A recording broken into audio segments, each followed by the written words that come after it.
De 0 a 10, si tú eres que poner una nota, ¿cómo nos afectan las emociones al invertir? 9 sobre 10, 8, 9 sobre 10 nos afectan más de lo que pensamos. Pero una persona muy impulsiva, rápidamente vende, es muy emocional. Sin embargo, hay personas que invierten porque no quieren perderse algo. Lo que se llama ahora, que está de moda, los influencers. Estos influencers expertos en finanzas, a lo mejor en el mercado alcista han tenido una operación muy exitosa, la comparten en redes, además hacen una gran difusión y es un caso de éxito, una maestría y demás. Lo que no suelen compartir es cuando se han equivocado. Si te das cuenta, nos comparamos con lo que los demás tienen, con lo que los demás hacen, y pocas veces nos comparamos con lo que los demás son. Estamos utilizando las IAs como si fuera lo que antiguamente en Grecia se llamaba el oráculo de Delfos, pero basarse solo en la IA me parece peligro de muerte. Otra de las formas que hace la gente para no tener sesgos, como nunca sabes cuál es el momento bueno para invertir, para reducir esta inseguridad, automatizar. ¿En qué invierte para conocer? Inversión inteligente, un podcast de Finet Talks y Abanca Inversiones. ¿Qué tal? ¿Cómo estáis? Bienvenidos a un nuevo episodio de Inversión Inteligente, el tercero ya de esta serie de especiales que estamos haciendo de la mano de Abanca Inversiones y que ya sabéis que están dentro de nuestro podcast Finet Talks. Bueno, esta vez en nuestra misión, como digo siempre, por traeros las mejores voces para que decidáis mejor con vuestras inversiones, pues no se nos ha ocurrido mejor idea que, pues bueno, charlar un poquito sobre todos esos errores, todos esos sesgos de comportamiento que solemos tener, que aunque pensemos que no nos afectan, que no son reales o que, bueno, que a mí eso no me pasa, nos pasan absolutamente a todos. Vamos a tratar de hablar de cómo mitigarlos, de conocerlos un poco más. Y bueno, qué mejor que hacerlo de la mano de una experta como es Paz Gómez Ferrer. Paz, ¿qué tal estás? Muy bien, muchas gracias por invitarme al programa. Es un placer estar hoy aquí. Bueno, psicóloga, experta en comportamiento financiero. ¿Quién es Paz Gómez Ferrer? Explícate, preséntate para quien no te conozca en un segundo. Bueno, una apasionada del mundo de la psicología y, como tú bien dices, experta en el mundo de comportamiento humano, la inteligencia emocional y recientemente pues todo lo que es Behavioral Economics y aplicado mucho al mundo de la empresa, pero sobre todo de las finanzas. Trabajo en un fondo de inversión, en Cobas, donde co-creamos una app de psicología financiera llamada Brainvestor, que lo que hace es analizar cuáles son esas emociones, sesgos y cómo tomamos las decisiones a la hora de invertir. Bueno, ya digo, queríamos hacer un episodio especial de esto porque precisamente este es un año que la gente igual lo percibe como muy turbulento, con mucha acción, con mucha geopolítica por medio, pero realmente a las bolsas, pues bueno, ha habido alguna caída y demás, pero dentro de lo que cabe no han ido mal del todo. Entonces la gente igual esto no lo percibe, por eso queríamos un poco pues remarcar la importancia de no perder la calma y de conocernos un poquito mejor en estos momentos. Antes de nada te quiero hacer una pregunta para saber un poco cuánto nos afecta esto de las emociones, porque realmente igual no somos conscientes de ello, pero de 0 a 10, si tú eres que poner una nota, ¿cómo nos afectan las emociones al invertir? Pues yo te diría, y me atrevo a confirmar, que un 9 sobre 10, 8, 9 sobre 10 nos afectan más de lo que pensamos, y mucho de ello está fundamentado incluso en estudios. No solo Daniel Kahneman, que es quien más, ya sabes, premio Nobel en 2002 de Economía siendo psicólogo, sino incluso Antonio Damasio. Él nos decía que primero sentimos y después pensamos o justificamos nuestra respuesta de la emoción. Y así sucede mucho en las inversiones. Aparentemente parece que tomamos decisiones racionales, pero lo que subyace son emociones, miedos, como veremos, que lo que hace es que ha sido el motor de esa decisión. Pero racionalizamos, y bajo esa racionalización parece que somos lo que se llamaba antes, en mitad del siglo XIX, el Homo economicus, que se pensaba que el hombre era totalmente lógico, racional y que siempre tomaba la decisión buscando la eficiencia. Pero posteriormente nos dimos cuenta que no es así, y eso es lo que estamos estudiando ahora con todo lo que es la economía de comportamiento. Muchas veces, a veces me toca hablar con algún amigo de inversiones y más en verano, que me preguntan, aprovechan el momento para decir, oye, Antonio, ¿qué hago con esto, qué hago con lo otro? Trato de no dar muchos consejos porque siempre luego vienen de vuelta. ¿No? Y te convertirás en el gurú y empezarán a depender más de ti. Claro, y muchas veces me comentan esto de, bueno, he puesto aquí un dinero, pero es que esto lo he puesto más con el corazón y no con la cabeza. La parte de la cabeza la tengo en otro lado. Bueno, ¿esto de inversión con cabeza existe exactamente o también digo yo que estará movida por algún sesgo? Efectivamente, lo de invertir solo con cabeza no se ve mucho. Solo eso, invertir solo por tener una corazonada y por emoción es muy peligroso, ¿no? Generalmente separarlo así no es como tal. Las personas tomamos decisiones y siempre están las emociones. Otra cosa es que no seamos conscientes de las mismas. De hecho, hay personas que piensan que han tomado una decisión muy racional y luego se dan cuenta en las equivocaciones y hacen un poco esa perspectiva retrospectiva de analizarlo, que no era así. Entonces es muy difícil que el ser humano sea capaz de distinguir la parte más racional de la parte emocional. Muchas veces me pasa cuando hablamos de alguien que es un inversor emocional, Sí. pues bueno, se piensa que es alguien que cuando cae algo, pues va enseguida a quitar el dinero y demás, que esto pasa y pasa bastante, pasa más de lo que nos gustaría, pero claro, también quizás es un poco un enfoque como, al menos desde mi punto de vista, quedarse corto con lo que nos afectan las inversiones. O sea, no solo afecta a este tipo de inversor, imagino que también hay emociones detrás de todas esas inversiones o de esas decisiones que parecen o que tomamos como lógicas o como racionales, ¿no? Eso es, te voy a poner un ejemplo de lo que dices. No necesariamente, como tú dices, ver a una persona muy impulsiva, rápidamente vende, es muy emocional. Sin embargo, hay personas que invierten porque no quieren perderse algo. Esas personas que tienen miedo a perderse algo, que es el FOMO, el Fear of Missing Out, ya están racionalizando que como todo el mundo ha invertido será por algo, sobre todo si han invertido grandes expertos. Entonces justifican su respuesta. O porque está de moda. O cuántas personas también, te ponen una cosa que parece que es racional. Tomas una decisión financiera, inviertes, pero tienes cierta inseguridad porque sabes que no lo has hecho convencido o a lo mejor no está dentro de tu más análisis financiero. Y empiezas a buscar información, ahora que tenemos tanto la IA y demás, para confirmar la respuesta. Pero tú seleccionas a quién preguntas y cómo preguntas para que realmente la decisión que he tomado tenga yo los datos que avalen lo que yo quería, que se llama el sesgo de confirmación. Eso también es irracional. Quiere decir que la racionalidad no está en la impulsividad, sino en muchas veces pensar cosas que son racionales cuando realmente no lo son. Nos creamos una especie como de creencias y que son como absolutas y son las que marcan esos patrones de decisión. Sí, esto pasa mucho cuando vamos a invertir en X empresa o en X Eso fondo es. y demás, y buscamos opiniones sobre ello, y sí, claro, la que solemos echar más rápido es la que no está a priori tan acorde con lo que ya veníamos pensando de antes. Eso es. Eso es peligroso. O cuántas veces no hacemos lo contrario, abogado del diablo, o busco a las personas que van a ser como más contrarian, que realmente me debatan mi decisión o que la pongan en duda o que me hagan ver cosas que yo no he visto. Eso nos incomoda mucho más. Sí, esto se ve, por ejemplo, muy fácil cuando buscamos, por ejemplo, o a mí me pasa, que busco a lo mejor un hotel o algo en el mundo este del turismo y demás. Y pasa que siempre buscamos como las peores opiniones muchas veces para ver cómo, y tampoco es eso porque te acabas formando una opinión negativa sobre algo que a lo mejor son 10 opiniones de 1000 y las Eso otras es. 990 son positivas. Eso es. Ahí lo que estamos haciendo es sesgar nuestra respuesta a nuestra decisión, porque la fuente a la que acudimos ya está sesgada. No estamos teniendo en cuenta el otro 50% que pueda contradecirlo. Bueno, como siempre decimos, el primer paso es reconocerlo, ¿no? Que no somos perfectos, no somos máquinas y que, bueno, por ello, incluso, bueno, las máquinas también, eso es otro tema que ahora te preguntaré, Sí. que también tendrán sus sesgos, pero te quería preguntar, ¿qué es lo que más nos afecta? O sea, ¿nos afecta más perder o ganar dinero? O sea, si yo pierdo, no sé qué cantidad poner, 100, 1000 euros, etcétera, Sí. ¿duele más el perderlos? O sea, ¿es el mismo sentimiento hacia arriba que hacia abajo? No. Cuesta mucho más perder, el sentimiento de perder, que de ganar. Y esto además está estudiado por el sesgo de aversión a la pérdida, que es el Ujú. que estudiaron Daniel Kahneman con Amos Tversky. ¿Qué significa? Poniendo cantidades más fáciles. Que si tú tienes 100 euros y pierdes 100 euros, te va a doler emocionalmente 2 veces más que si yo te doy 100 euros. ¿Por qué?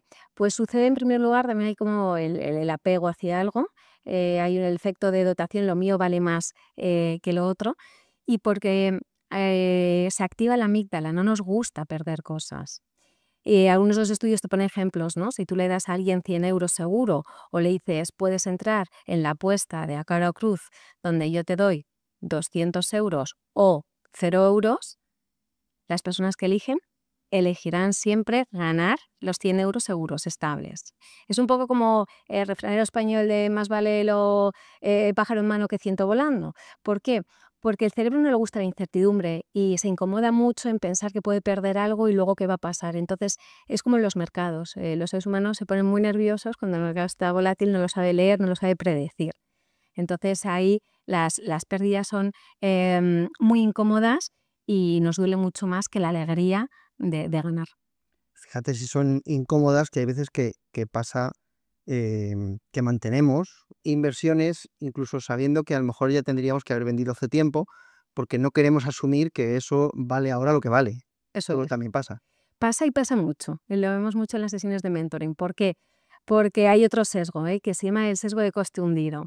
El sesgo de coste hundido es con todo, no solo el dinero que has invertido, con todo el dinero, el esfuerzo, el tiempo, ahora desinvertir y demás, no. Lo que tengo es la esperanza que a lo mejor me dé dinero. Entonces, el sesgo de coste hundido es mantengo algo que efectivamente, como tú dices, no me renta nada, pero por lo menos tengo que amortizar con esa falsa esperanza, porque ahí sí que eres racional y sabes que no te renta. Y eso se suele ver, por ejemplo, cuando te han regalado una acción familiar y ha fallecido tu padre, pero te dejó ciertas acciones que van de mal en peor, empiezas a acumular algo que sabes que no, pero tienes también ese apego emocional, decisiones financieras o mantener inmuebles, o bueno, y luego en el día a día se ve, porque las personas no salen del cine cuando la película no les gusta nada. Tienen que amortizar la entrada, que es muy cara, o me termino sí o sí este libro aunque no lo soporto. Tenemos como que seguir adelante en algo que sabes que luego no te va a dar esa rentabilidad. Eso, por un lado, pasa, pero realmente lo que solemos ver más, o al menos yo lo veo más en mi entorno, es el otro lado, el de a la mínima que cae algo, Sí, venderlo, porque, bueno, pues tenemos ese miedo. Y también lo contrario, que con lo de comprar cuando sube algo muy fuerte, eso es. ¿por qué nuestro cerebro nos empuja a hacer justo lo contrario de lo que deberíamos hacer muchas veces? Buena pregunta. Pues así se ve y además se mantiene una cosa que llamamos la curva emocional del inversor.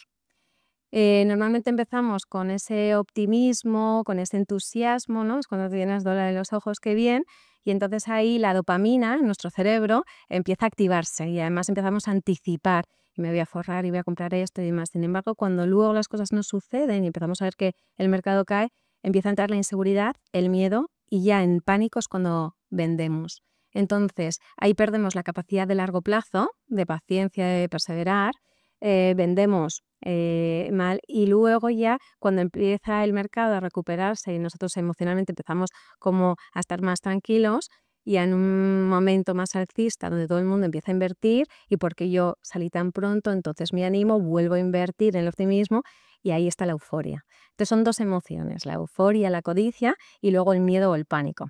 Es lo que dicen cuando, de alguna manera, me gusta mucho en ese sesgo, ¿no?, de disponibilidad, cuando lo que estás haciendo es vender las flores en ese momento y estás regando las malas hierbas. Entonces ahí hay que ser muy perseverante y, como digo yo, aguantar y empezar a conocer cómo eres tú y tu estado emocional en ese momento. Tener como una especie de criterio antes, decir, cuando esto pase tengo que actuar de otra manera. Claro, pero quien nos esté viendo dirá, entonces, ¿cuándo vendo? Porque, claro, si no puedo vender muy pronto porque quizás es un error el vender tan pronto. Y a lo mejor si me lo quedo todo el tiempo esta inversión, a lo mejor también estoy cometiendo otro sesgo. Claro, para eso están los planes, para eso están, digamos, nuestra planificación financiera para Eso evitar es. este tipo de cosas, ¿no? Eso se reduce, esa inseguridad que comentas, que pasa mucho, se reduce cuando en un tiempo de calma y de tranquilidad y tienes, como digamos, esa claridad mental, haces un ejercicio de autoanálisis de autoconocimiento de qué tipo de inversor soy, porque a lo mejor yo soy un inversor más conservador o más arriesgado y eso influye. ¿Cuánto estoy dispuesto de incertidumbre a aguantar? Y cuando tú te haces tus propios criterios, en ese momento es, bueno, yo estoy dispuesto a perder hasta tanto o aguantaré hasta tanto, ¿no? Y lo estás haciendo en un momento de calma, de tranquilidad, porque los sesgos aparecen mucho y se observan en momentos de mucha tensión. Entonces actuamos de forma impulsiva y además tendemos a padecer el sesgo que más esté con nosotros. Entonces, automatizar algunas acciones, delegar, pedir ayuda a una tercera persona que te haga un poco la visión desde fuera para que objetivamente tengas más datos también ayuda. Entonces, cuando tienes todo eso más estudiado, ya tienes una estrategia. Claro, ya es que además hace 30 años, pues si querías, te ponías nervioso, tendrías que coger el teléfono, descolgarlo, llamar a otra persona, no sé qué. Ahora estamos con el móvil siempre en la mano Eso y es así. es así. Entonces este también es un beneficio, pero también tenemos que ser conscientes de que Sí. la tecnología tiene esto también.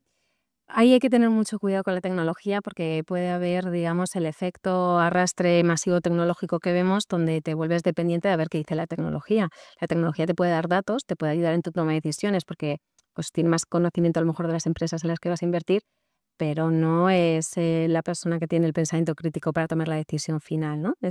Las IAs todavía no están preparadas para ello. Por eso el pensamiento crítico ahora es una habilidad clave y si no lo tienes claro, yo siempre digo, deja 24 horas, 48 horas, mantente eso como digamos invernando y en 24 horas tomas la decisión, pero no en ese momento.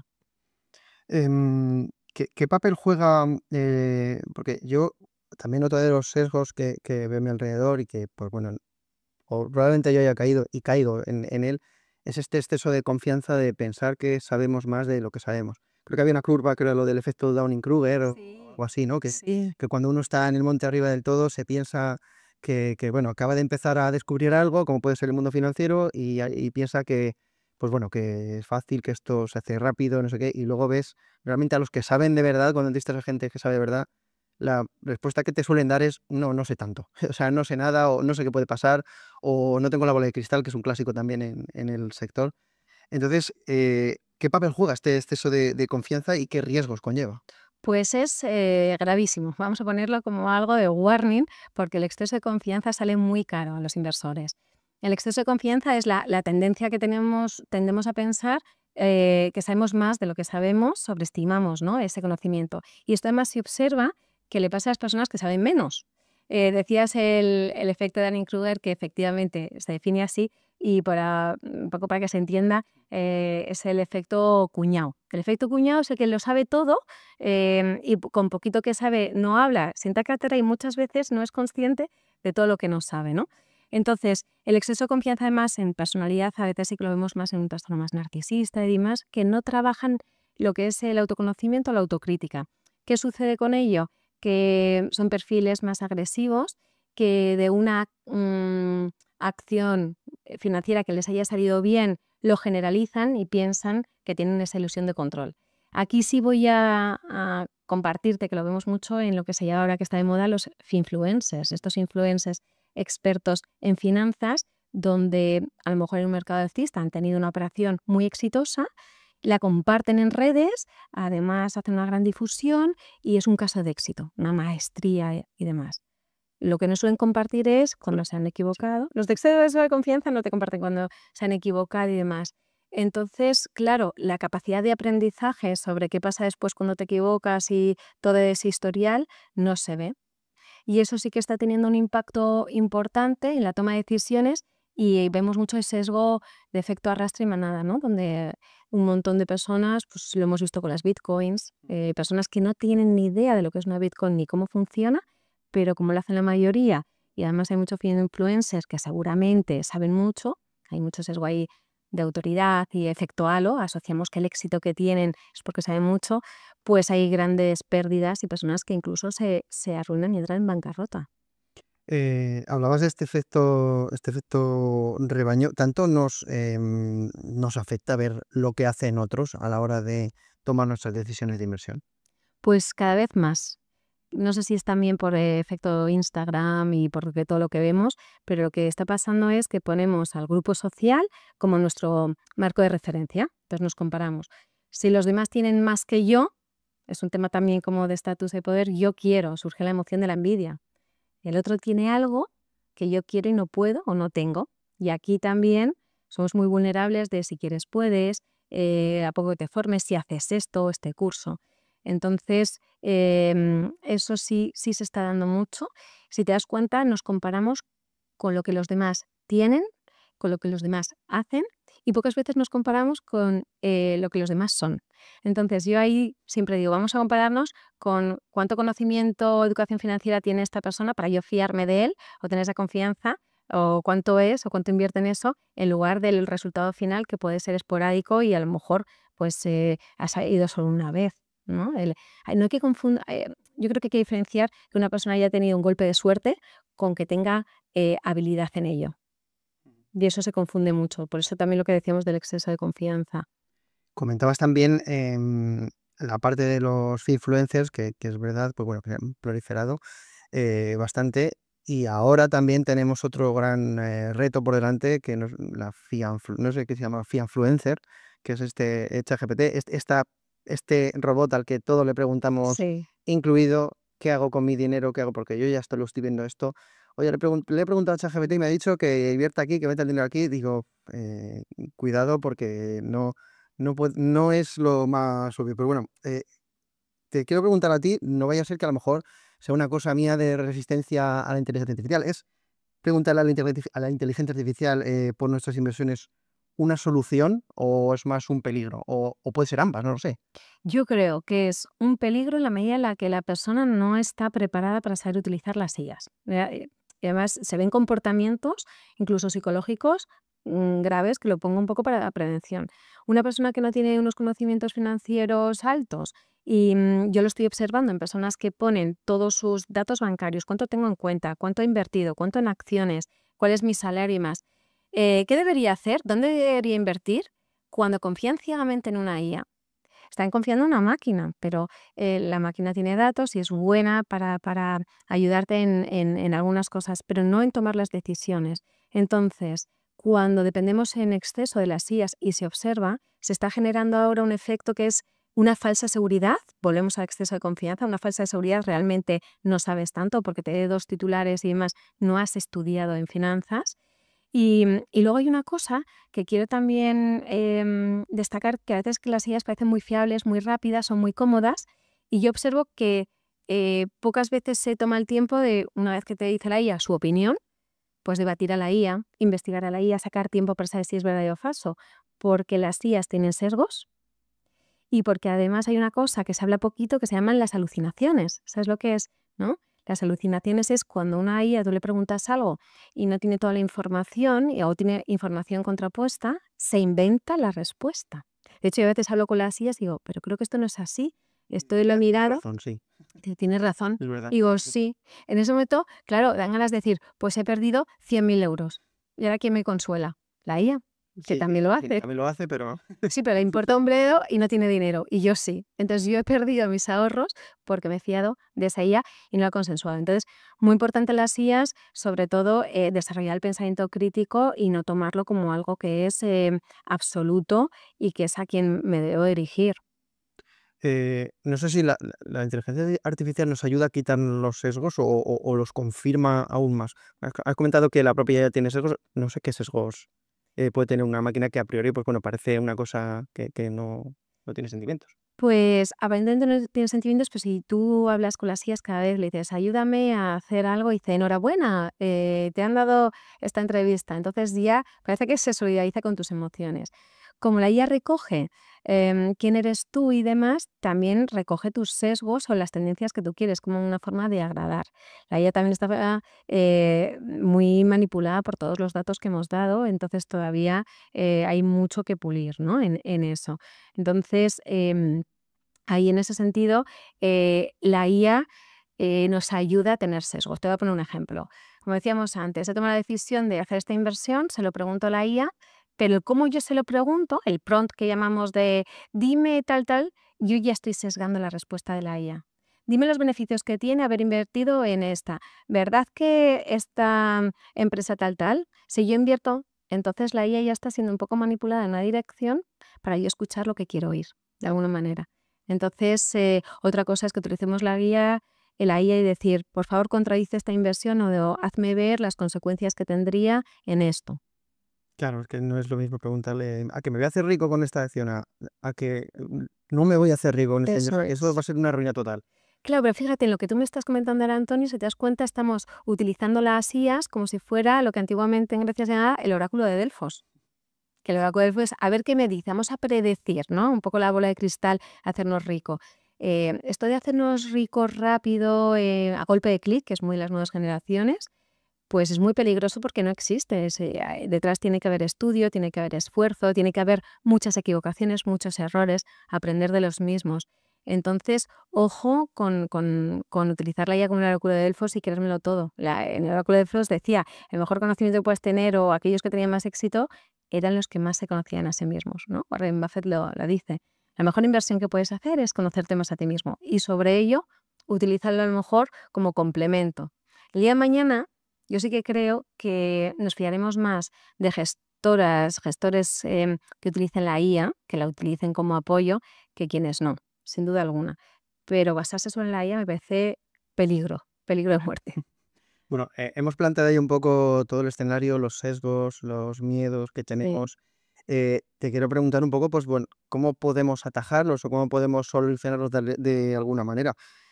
Bueno, para empezar, ¿qué señales, no sé si hay algo en lo que podemos fijarnos que nos puede indicar que estamos siendo víctimas de un sesgo en el momento de decidir una inversión? ¿Hay algo que lo indique o hay algo que podemos reconocer?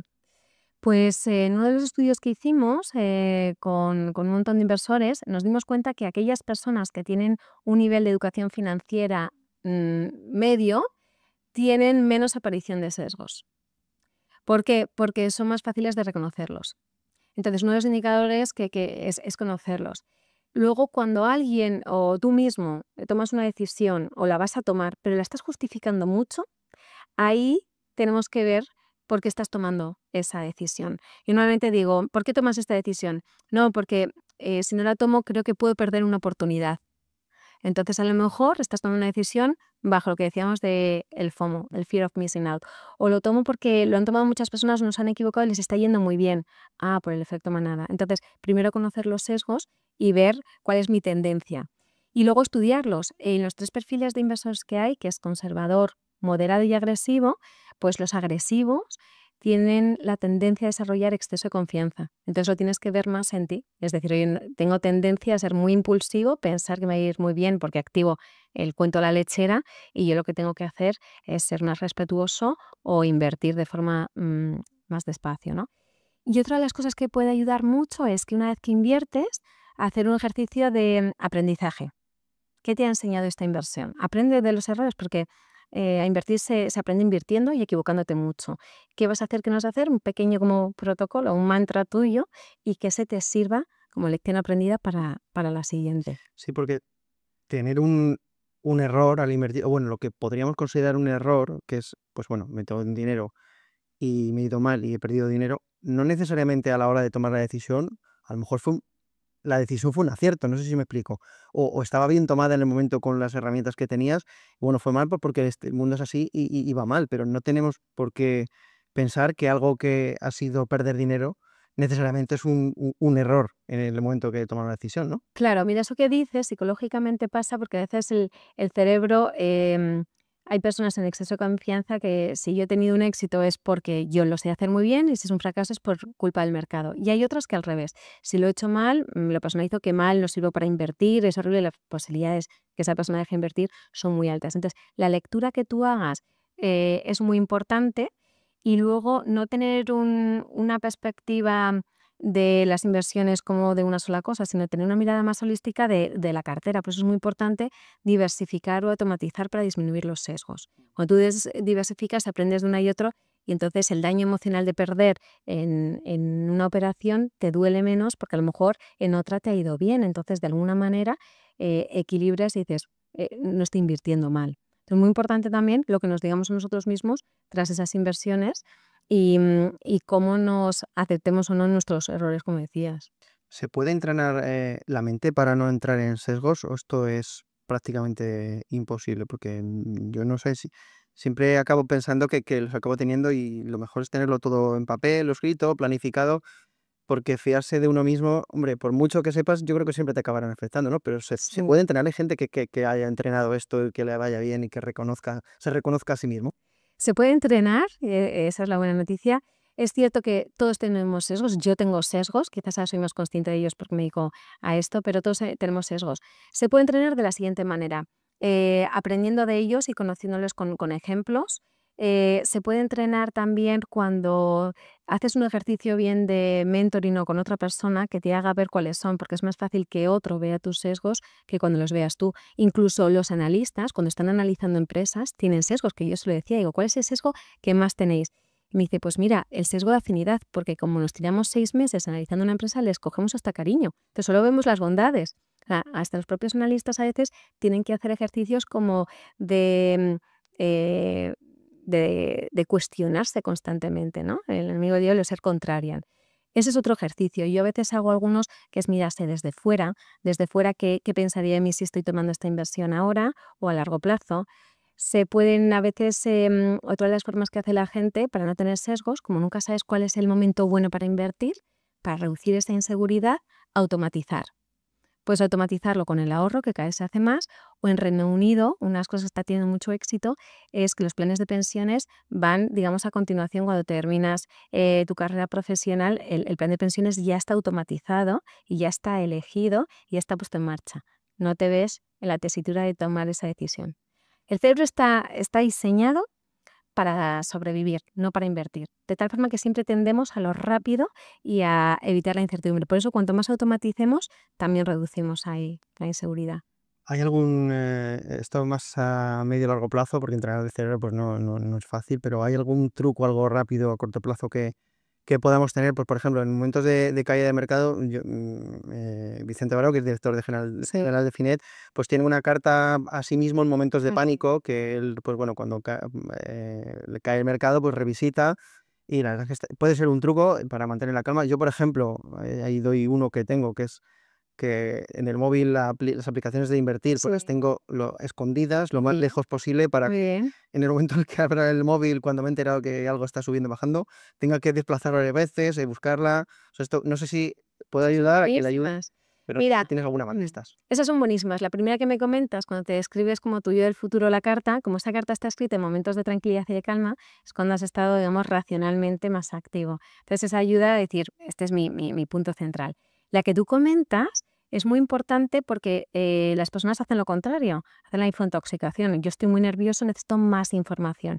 Tener más información en un momento de crisis no te hace más sabio, te hace más ansioso. Y te abre más la posibilidad de tener sesgo de confirmación porque sesgas donde estás buscando. Yo el que hago, mi truco, muchas veces cuando me dedico a esto es las respiraciones y el mindfulness. Entonces, ahí sí que primero es un ejercicio de relajación y de concentración y luego una pequeña lista de pros, contras en ese momento. Lo dejo, lo reposo. Al día siguiente ya vuelvo sobre ello y lo leo diferente. Y luego, si necesitas, sí que voy a alguna persona experta, no suelo ir tanto a la IA, voy a una persona experta con muchos más años que yo de experiencia y que se haya equivocado mucho y que me asesore o me guíe. Bueno, ya digo, lo de la aplicación os lo recomiendo, y también tengo allí el Instagram, el TikTok, etcétera, etcétera, pero eso es otro tema que también daría por otro podcast aparte. Bueno, quería preguntarte, ya nos aproximamos al final de la charla, y quería preguntarte pues un poco, habiendo hablado de todos los sesgos y de que, bueno, tú has reconocido que también los tienes como Sí, todo ser humano, y lo seguiré teniendo. ¿en qué invierte Paco Gómez Ferrer? No sé si hay algo, tiene algún sesgo o ha cometido algún error, no sé, por saber un poco en qué invierte. Vale, pues empiezo por mis errores. Yo he sido muy emprendedora siempre y uno de mis errores, y mi perfil de inversión, creo que por falta de conocimiento en estos temas, ha sido ser muy conservadora. Entonces creo que he perdido oportunidades de inversión desde escalar negocio hasta invertir en alguna empresa que me ha parecido muy interesante por pensar que no sabía lo suficiente o por miedo. Entonces a mí el miedo ahí sí. Ahora, bueno, y antes invertía más en temas más de renta fija y ahora gran parte de mi cartera está en renta variable y sí que creo que sería más arriesgada a la hora de tomar decisiones de si me equivoco, he aprendido y de invertir en cosas que antes no me atrevía. Ujú. Este también es otro de los sesgos de los que no hemos hablado, es cierto, es verdad que está el exceso de confianza y luego está la falta de confianza en uno mismo. Esto del síndrome del impostor, que se llama, también pasa a la hora de invertir, ¿no? Eso es, el síndrome del impostor lo he tenido y lo sigo teniendo, sobre todo cuando hago cosas nuevas en las que no estoy acostumbrada y entonces pues aparece ahí el miedo de decir, a si te vas a equivocar o tú no estás suficientemente preparada. Y yo creo que ayuda o me ayudó, hay dos visiones, ¿no? Cuando vas a hacer una inversión puedes poner foco en la rentabilidad o en el riesgo. Las nuevas generaciones veo que ponen más foco en la rentabilidad y que se animan muy rápidamente o tienen menos apego al dinero, sobre todo si han heredado pronto. Y otros, pues yo diría, ahora creo que tengo que poner más foco en el riesgo, un riesgo comedido y demás, y atrevernos, porque también hay que ver la cantidad de oportunidades que pierdes por miedo, ¿no? Entonces creo que también eso hay que ponerlo encima de la mesa y decir, bueno, pues aquí si hubiera sido un poquito más arriesgado o no hubiera vendido tan pronto, hubiera ganado un poco más. Y bueno, ya por último te tengo que hacer la pregunta que creo, tengo que hablar con el equipo, pero creo que se va a quedar como la pregunta que vamos a hacer todas las semanas en nuestro podcast Finector, que es si pensamos en alguien que empieza ahora mismo a invertir, que recién empieza a invertir, ¿qué consejo le darías? El primero de todos, el primerísimo, para, pues bueno, en este caso, en nuestro caso que estamos hablando de emociones, para no dejarse llevar por las emociones, desde el minuto uno.